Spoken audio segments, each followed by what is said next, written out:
Ya, halo teman-teman, selamat datang di kelas asinkronus Ekonometrika 2. Pada kesempatan kali ini saya akan menjelaskan latihan 13 terkait model dinamis dan kointegrasi. Dalam hal ini adalah materi error auto-regressive distributed lag dan error correction model atau error correction mechanism. Nah, baik, di sini saya memiliki model ekonometrik yang telah dihasilkan oleh seorang ekonom. Di mana dia akan memodelkan inflasi dilambangkan oleh pi dan juga jumlah uang beredar dilambangkan oleh money growth MG, di mana MG memiliki satuan persen dan juga pi satuannya juga persen, sehingga nanti kalau misalnya ada interpretasinya adalah kenaikan sekian persen akan mendorong bertambahnya inflasi sekian persen gitu ya. Jadi mohon diingat untuk intuisi itu, cara memikirkannya seperti apa. Nah, kemudian Anda diminta untuk menentukan bentuk baku daripada ARDL dan apakah ini terindikasi spurious regression atau tidak melalui R square-nya sekian dan DW statistiknya sekian ya. Jadi ada dua informasi itu. Kemudian Anda diminta untuk melakukan interpretasi multiplier jangka pendek dan jangka panjangnya. Oke. Nah, baik, ini kita selesaikan secara pelan-pelan ya. Yang pertama terkait dengan bentuk baku ARDL-nya seperti apa. Oke, bentuk bakunya kita bikin bentuk baku ARDL. Ya, untuk soal yang pertama, section pertama, kalimat bagian pertama. Oke, kita punya ini kita ubah dulu ke lag operator, berarti keywordnya adalah ubah ke lag operator. Ya, diubah ke lag operator berarti kita punya P T sama dengan 0,6 pi, sorry ya, pi bukan pi ya, tapi pi min 1 seperti ini plus 1,4 MGT gitu ya. MGT min 0,5 MG T min 1 plus epsilon T seperti ini. Nah, silakan Anda ubah dulu ke dalam lag operator, berarti pi T sama dengan 0,6 L pi T plus 1,4 MG T min 0,5 L MG T plus epsilon T seperti ini ya. Oke, berarti kita sudah punya LL lag operator artinya.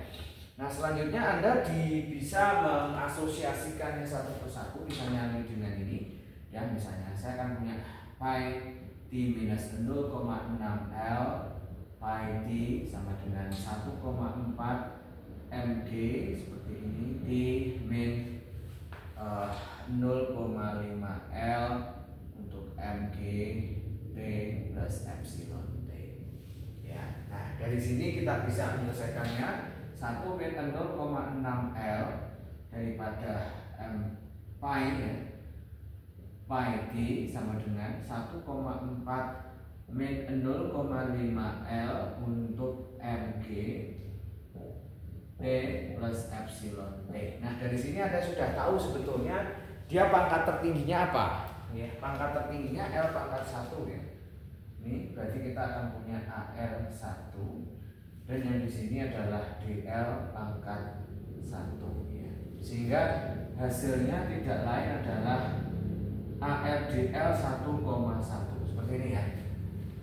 Nah, itu yang terjadi untuk model ARDL-nya. Oke.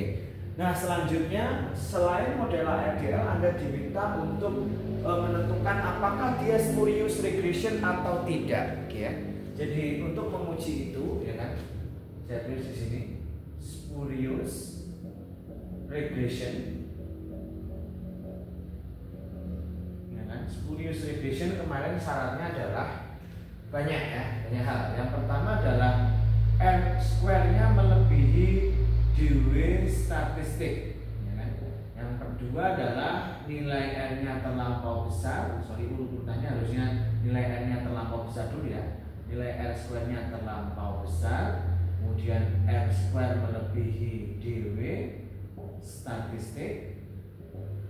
Kemudian yang ketiga adalah informasi yang berkaitan dengan yang namanya signifikansi.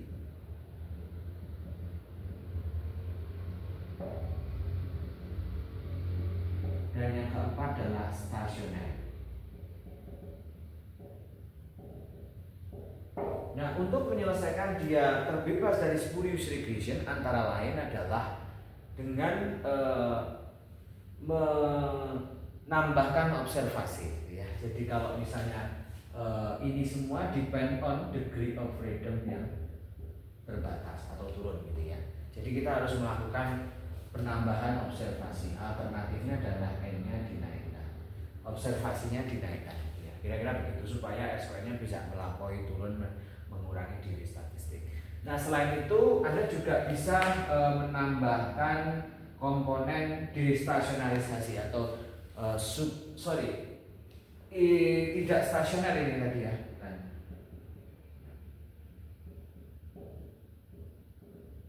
Tidak stasioner berarti kan caranya ada dua ya, differencing dan juga detrending ya. Dengan ingat yang itu dua hal itu. Nah, kita bandingkan aja nilai R square-nya. Jika R square-nya di sini, R square-nya dengan DW statistik ini ya. Nah, ini 0,91 dengan 1,89 Anda bandingkan lebih besar ini. Berarti kesimpulannya bukan spurious. Ya, jadi ini bukan spurious regression ya. Jadi masih aman.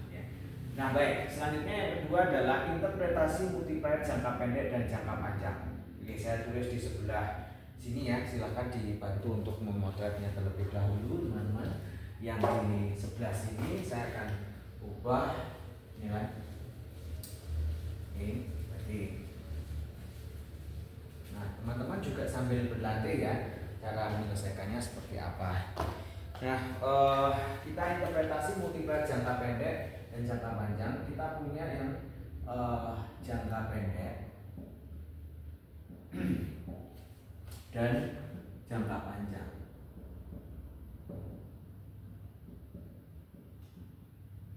ya, jangka pendek dan jangka panjang. Jangka pendek berarti M0, M1, M2, M3 dan seterusnya.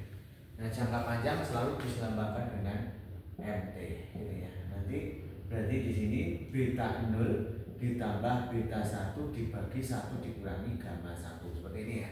Itu yang jangka panjang.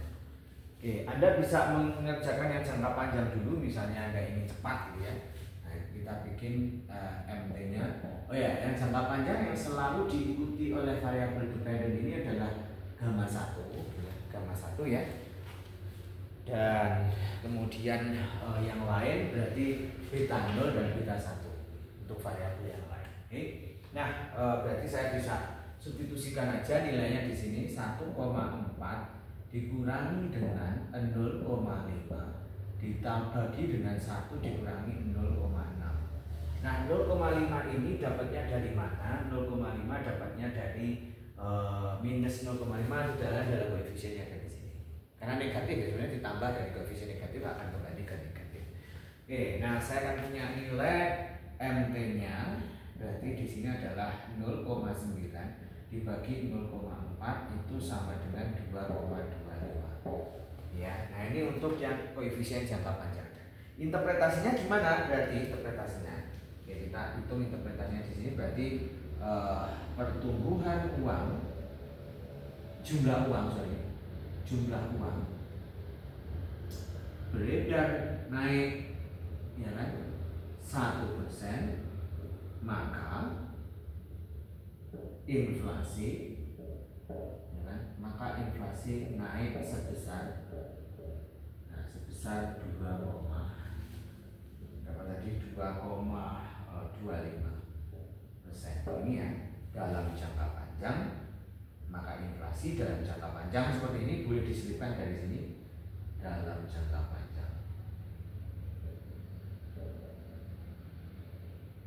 Ya, Jadi tolong hindari penggunaan dalam itu di depan kalimat ya. Berarti pertumbuhan jumlah uang beredar naik 1%, maka dalam jangka panjang inflasi naik sebesar 2,25% dengan asumsi tertentu ceteris paribus.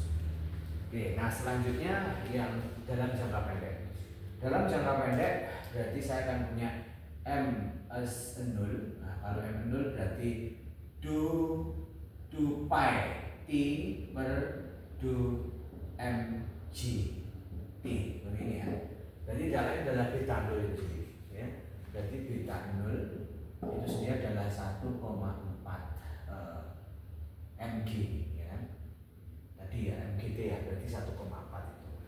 Nah, sementara yang ini M1 berarti do pi T per do mg T min 1 ya. Berarti kita akan punya gamma 1 beta 0 ditambah beta 1 ya, seperti lalu di kelas saya sudah pernah hitung. Berarti kita punya 0,6 dikali dengan 1,4 ditambah dengan dikurangi 0,5. Nah, ini tidak lain berapa angkanya, saya coba bantu hitung tadi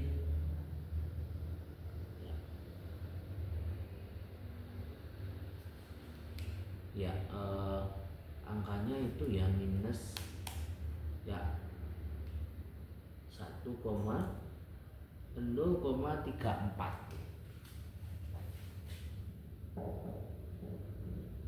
ya, 0,34 ini untuk yang M1 nya. Nah, ini bisa teman-teman coba ya nanti ya penghitungannya gimana. Berarti interpretasinya sama. Untuk yang ini interpretasinya berarti sama kayak itu, cuman bedanya saya tulis di sini ya, berarti di sini pertumbuhan uang JUB naik 1%, maka dalam jangka pendek inflasi meningkat sebesar berapa? Sebesar 1,4%, asumsi ceteris paribus. Sementara yang ini juga sama ya. Ini saya coba tuliskan di sebelah sini. Ya, berarti pertumbuhan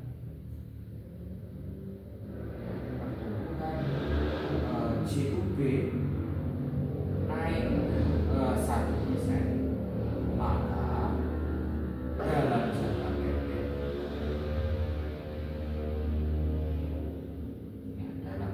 pendek ya kan, inflasi meningkat sebesar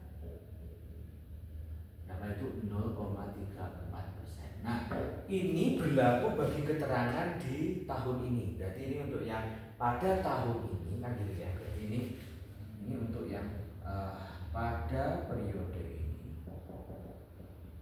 saat ini. Nah, pada periode saat ini. Nah, ini berarti pada saat dua periode sebelumnya pertumbuhan JUB naik 1%, maka dalam jangka pendek inflasi saat ini gitu kan. Berarti kan inflasinya saat ini, tapi untuk JUB-nya periode yang sedang dianalisis atau interpretasi yaitu ini. Oke. Kira-kira itu ya teman-teman ya. Mohon diingat-ingat untuk interpretasi jangka panjang dan jangka pendeknya. Oke. Nah, baik, kira-kira itu untuk soal nomor 1 dan soal nomor 2. Kita akan lanjutkan untuk soal berikutnya nomor 3 dan nomor 4 ya.